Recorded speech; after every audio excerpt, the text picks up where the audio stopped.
ناظرین مکرم، مجھے چلنا ہے اپنے دوسرے مہمان کی جانب۔ مذہبی اسکالر تشریف رکھتے ہیں ہمارے ساتھ، ممتاز حسین قادری صاحب۔ ناظرین مکرم، مجھے ایک خوبصورت ٹاپک کے ساتھ ان کی جناب میں جانا ہے، محبت مصطفیٰ کریم صلی اللہ تعالیٰ علیہ وآلہ وسلم، جس پر یہ گفتگو کرنے کے لیے آج تشریف فرما ہوئے ہیں ہمارے ساتھ۔ تو چلتے ہیں ان کی جانب اور سنتے ہیں خوبصورت گفتگو۔ جی حافظ صاحب۔ حامداً و مصلیٰ، اما بعد، فاعوذ باللہ من الشیطان الرجیم، بسم اللہ الرحمن الرحیم، قل ان کنتم تحبون اللہ فاتبعونی یحببکم اللہ، صدق اللہ مولانا العظیم، وبلغنا رسولہ النبی الکریم الامین، ونحن علی ذالک لمن الشاہدین والشاکرین، ان اللہ وملائکتہ یصلون علی النبی یا ایہا الذین آمنوا صلوا علیہ وسلموا تسلیما، صلاۃ السلام علیکہ یا سیدی یا رسول اللہ وعلی آلک واصحابک یا سیدی یا حبیب اللہ۔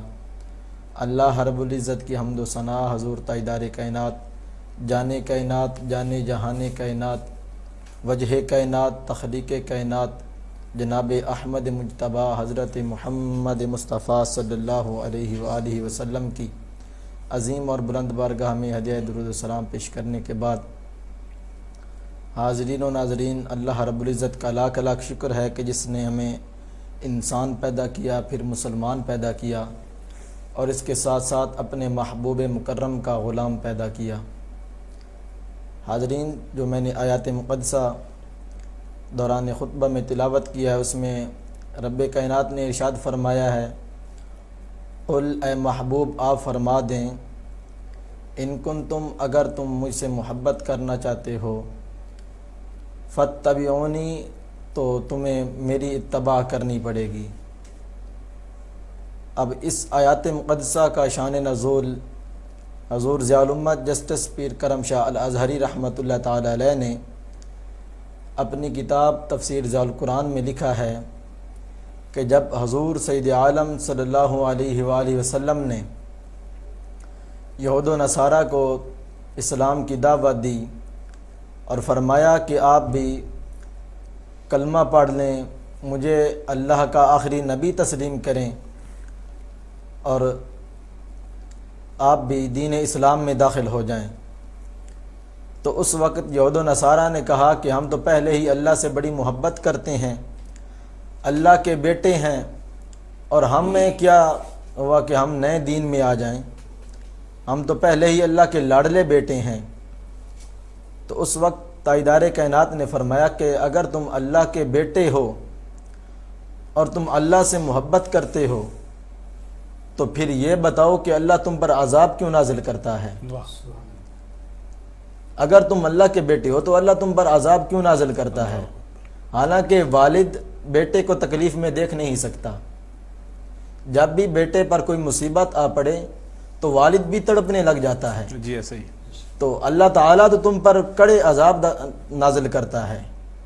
جب اس طرح کا کچھ ماجرا خالق کائنات نے دیکھا تو فرمایا جبریل عرض کیجیے رب جلیل، فرمایا جبریل جاؤ زمین پر اور میرے محبوب کو جا کے فرماؤ کہ اللہ تعالیٰ یہ فرما رہا ہے، قل ان کنتم تحبون اللہ فاتبعونی، کہ ان لائنوں کو تم فرما دو کہ اگر تم اللہ سے محبت کرنا چاہتے ہو، اللہ کی محبت اپنانا چاہتے ہو، تو پھر میں محمد کی، میں محبوب کی پیروی کرنی پڑے گی۔ تب سوال یہ پیدا ہوتا ہے کہ اگر ہم اللہ کے محبوب کے ساتھ محبت کر لیں، اگر ہم محبوب علیہ السلام کی غلامی اختیار کر لیں، اپنی پیشانی محبوب علیہ السلام کی چوکھٹ پر جھکا لیں، بارگاہ محبوب میں ہم اپنا سارا کچھ قربان کر دیں، تو مولا ہمیں کیا ملے گا؟ جی تو آواز یہ آتی ہے، او نادان، پہلے تو کہتا تھا کہ میں اللہ سے محبت کرتا ہوں، جب سارا کچھ یہ تو کر لے گا نا تو پھر تیرے کہنے کی ضرورت نہیں ہے، پھر خود خدا میں اعلان کروں گا، یحببکم اللہ، میں خدا تم سے محبت کرتا ہوں۔ سبحان اللہ، سبحان اللہ، واہ۔ اب بات یہاں پر نہیں ختم ہوگی، آگے بھی مالک کائنات نے ارشاد فرمایا یغفر لکم ذنوبکم، بلکہ تمہارے پچھلے گناہ بھی سارے معاف کر دوں گا، یغفر لکم ذنوبکم، بلکہ تمہارے پچھلے سارے گناہ بھی معاف کر دوں گا۔ سبحان اللہ۔ تو یہاں پر ڈاکٹر علامہ اقبال رحمۃ اللہ تعالی علیہ نے بڑی خوبصورت بات کی۔ آپ کہتے ہیں کہ کی محمد سے وفاتوں نے تو ہم تیرے ہیں، یہ جہاں چیز ہے کیا اللہ و قلم تیرے ہیں۔ واہ، آپ فرماتے ہیں کہ تو محبوب علیہ السلام کی چوکھٹ پر اپنے جبیں کو جھکا تو صحیح، محبوب کا ہو تو صحیح، پھر یہ دنیا نہیں یہ جہان نہیں، بلکہ تیرے ہاتھ میں لوح ہوگی قلم ہوگی، جو تو چاہے گا خالق کائنات تجھے عطا کر دے گا۔ سبحان اللہ، واہ واہ، تو آگے پھر ڈاکٹر صاحب نے کیا خوبصورت بات کی۔ آپ فرماتے ہیں کہ محمد کی محبت دین حق کی شرط اول ہے، واہ واہ، محمد کی محبت دین حق کی شرط اول ہے، اگر ہے اس میں کچھ خامی تو پھر سب کچھ نامکمل ہے۔ واہ واہ، آپ فرماتے ہیں کہ اگر دل میں محبت مصطفیٰ نہیں ہے، اللہ کے محبوب کی محبت نہیں ہے، تو پھر کوئی چیز قبول نہیں ہے، واہ، نہ پھر روزے قبول ہیں، نہ پھر نماز قبول ہے، نہ پھر حج قبول ہے، نہ پھر زکوٰۃ قبول ہے، کوئی چیز بھی قبول نہیں، یہ لمبی لمبی تبلیغیں بھی قبول نہیں، کوئی چیز قبول نہیں جب تک دل میں محبت مصطفیٰ نہیں ہے۔ سبحان اللہ، واہ آپ فرماتے ہیں کہ محبت مصطفیٰ دین اسلام اور ایمان کی پہلی سیڑھی ہے، واہ، اگرچہ پہلی سیڑھی پر ہی قدم نہ رکھ سکیں گے تو منزل مقصود تک کیسے پہنچیں گے؟ بالکل ایسا ہی ہے، منزل مقصود تک پہنچنے کے لیے پہلی سیڑھی پر ہی قدم رکھنا پڑے گا، بالکل، اور پہلی سیڑھی پر قدم رکھنا یہ ہے کہ دل میں محبت مصطفیٰ ہونی ضروری ہے۔ واہ، سبحان اور اللہ، آئیں صحابہ کرام سے دیکھتے ہیں کہ صحابہ کرام نے حضور علیہ السلام کے ساتھ کس طرح محبت فرمائی۔ ایک چھوٹا سا صحابی کے بارے میں علماء نے محدثین نے کتابوں میں لکھا ہے اور بیان کرتے ہیں، جن کا نام حضرت طلحہ ہے، 10 یا 12 سال کی آپ کی عمر ہے، دربار رسالت لگا ہوا ہے، وہ چھوٹا سا صحابی پیچھے سے آیا، صحابہ کے درمیان سے گزرتا ہوا اور آ کے نہ رسول اللہ صلی اللہ علیہ وآلہ وسلم کے ساتھ مصافحہ کیا، سلام لیا، ہاتھ مبارک کا بوسہ لیا، پھر قدمین شریفین کا بوسہ لیا۔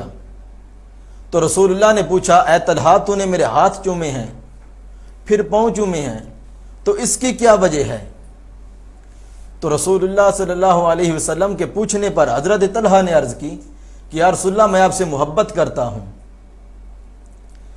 رسول اللہ سے حضرت طلحہ نے محبت کا جب اظہار کیا تو پھر امام الانبیاء نے محبت کا ٹیسٹ لیا۔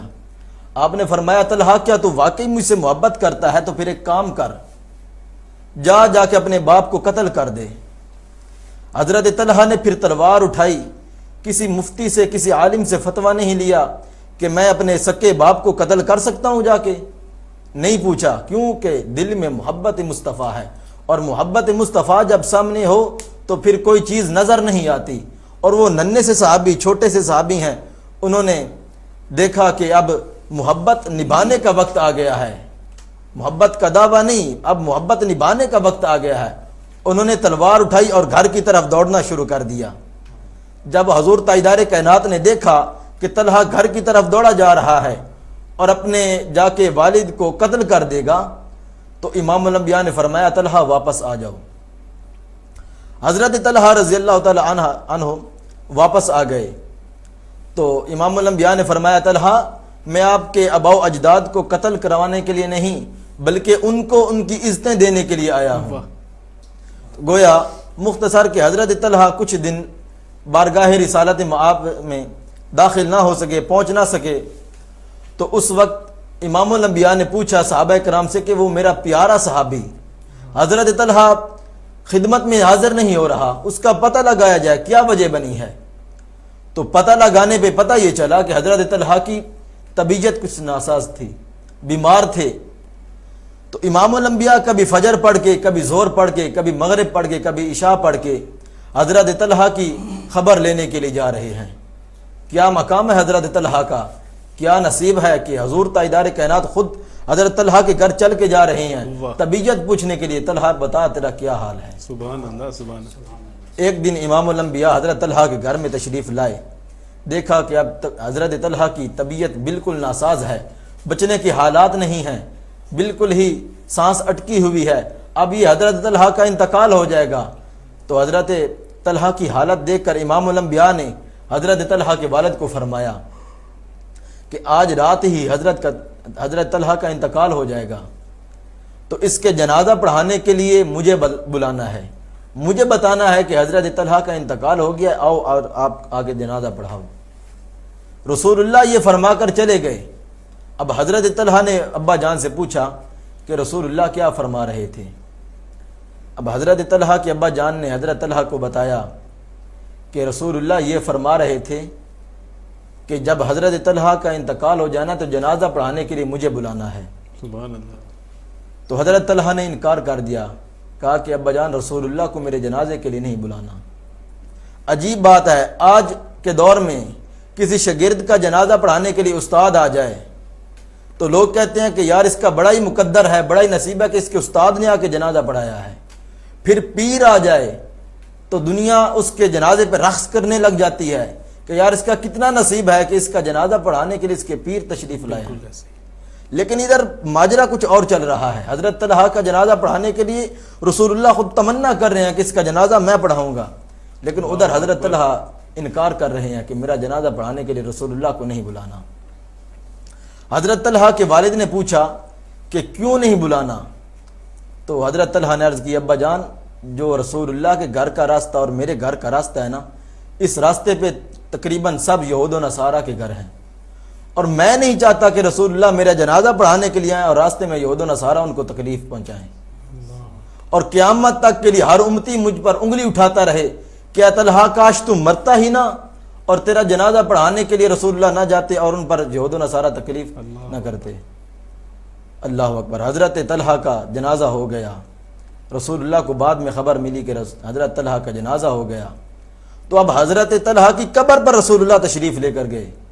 اب دو روایتیں ہیں، کہ روایت میں آتا ہے کہ رسول اللہ نے غائبانہ جنازہ پڑھا، اور دوسری روایت جو مستند ہے اس میں آتا ہے کہ رسول اللہ نے ہاتھ اٹھائے اور دعا کی کہ یا اللہ جب میرا طلحہ تیرے سامنے داخل ہو، تیرے سامنے پیش کیا جائے تو یا اللہ تو اسے دیکھ کر مسکرانا، یہ تجھے دیکھ کر مسکرائے گا۔ واہ سبحان تو اللہ۔ کیا مقام ہے حضرت طلحہ کا، اور یہ کس وجہ سے مقام ملا ہے؟ ایک ہی وجہ ہے، وہ وجہ ہے محبت مصطفیٰ۔ سبحان اللہ۔ رسول اللہ سے محبت کرنے کا سیرہ یہ ہے کہ رسول اللہ خود اس کے قبر انور پر جا کے دعا کر رہے ہیں کہ یا اللہ جب میرا طلحہ تیرے پاس آئے تو اسے دیکھ کر مسکرانا، یہ تجھے دیکھ کر مسکرائے گا۔ سبحان اللہ۔ تو دعا یہ ہے کہ اللہ رب العزت ہمیں بھی رسول اللہ کے ساتھ محبت کرنے کی توفیق عطا فرمائے۔ وما علینا۔ بہت شکریہ۔ ناظرین مکرم، حافظ ممتاز حسین قادری صاحب محبت مصطفیٰ کریم صلی اللہ تعالیٰ علیہ وآلہ وسلم پر گفتگو کر رہے تھے۔ حضرت علامہ اقبال علیہ رحمہ کا یہاں ایک خوبصورت مجھے شکوہ جواب شکوہ جہاں پر اختتام ہوتا ہے، وہاں اس کا جو آخری جو بند ہے، حضرت فرماتے ہیں کہ ہو نہ یہ پھول تو بلبل کا ترنم بھی نہ ہو۔ کیونکہ محبت ہے تو محبت رسول صلی اللہ تعالیٰ علیہ وسلم کا مقام کیا ہے، اس کی اہمیت کتنی ہے۔ فرماتے ہیں کہ ہو نہ یہ پھول تو بلبل کا ترنم بھی نہ ہو، چمن دہر میں کلیوں کا تبسم بھی نہ ہو، یہ نہ ساقی ہو تو پھر میں بھی نہ ہو، خم بھی نہ ہو، بزم توحید بھی دنیا میں نہ ہو، تم بھی نہ ہو، خیمہ افلاک کا استادہ اسی نام سے ہے، اور نبض ہستی تپش آمادہ اسی نام سے ہے۔ کیا بات، کیا بات۔ نبض ہستی تپش آمادہ اسی نام سے ہے، ساری رونق ان کے دم قدم سے ہے۔ ناظرین مکرم، رنگ و نور کا سلسلہ یہ اسی طرح جاری و ساری رہے گا۔ مجھے وقفے کی جانب جانا ہے، ایک مختصر سے وقفے کے بعد دوبارہ آپ کی خدمت میں حاضر ہوں گے۔ Stay with us.